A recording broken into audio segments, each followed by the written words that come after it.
Waglit na ibang parangal ang natatanging mag-aaral. At bilang natatanging mag-aaral awardee, siya ay gagawaran ng scholarship grant na nagkakahalaga 80,000 hanggang 160,000 pesos.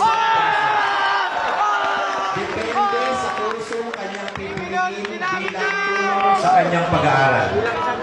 Ang mga natatanging mag-aaral at ang Federation of Parent Teachers Association ng Siyudad ng Antipolo na isa sa naging instrumento ng proyektong ito ay taus-pusong nagpapasalamat sa ating Mayor June Inares at sa pamahalang lungsod ng Antipolo dahil sa kanilang kabataang ito ay maging scholar sa ilalim ng programang natatanging mag-aaral.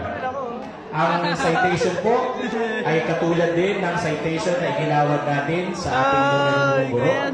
At ngayon, kilalanin natin ang inyong natatanging mag-aaral. Palakpakan natin siya na may kasamang malakas na hiyawan, si Nick.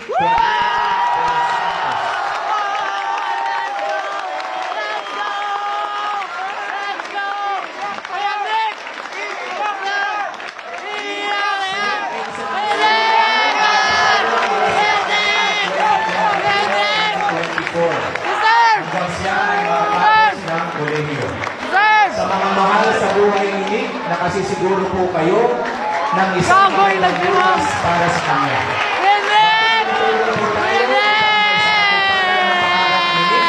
Para sa isang magandang kinabukasan. Maraming salamat at mabuhay.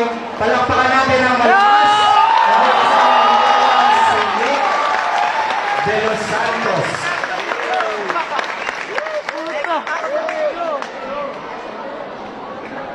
Gogo ko.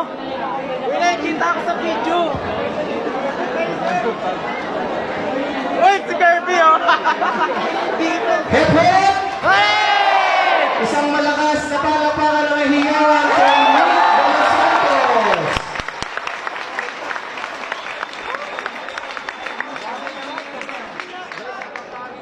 Isa pang malakas na palakpakan!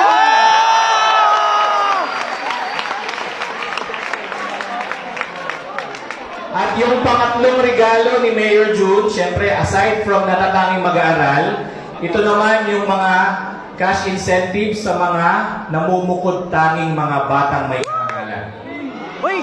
Gagawaran ang mga batang nagpamalas ng angking galing at husay sa kanilang mga aralin na nakakuha ng pinakamataas na marka sa taong panuruan 2022-2023.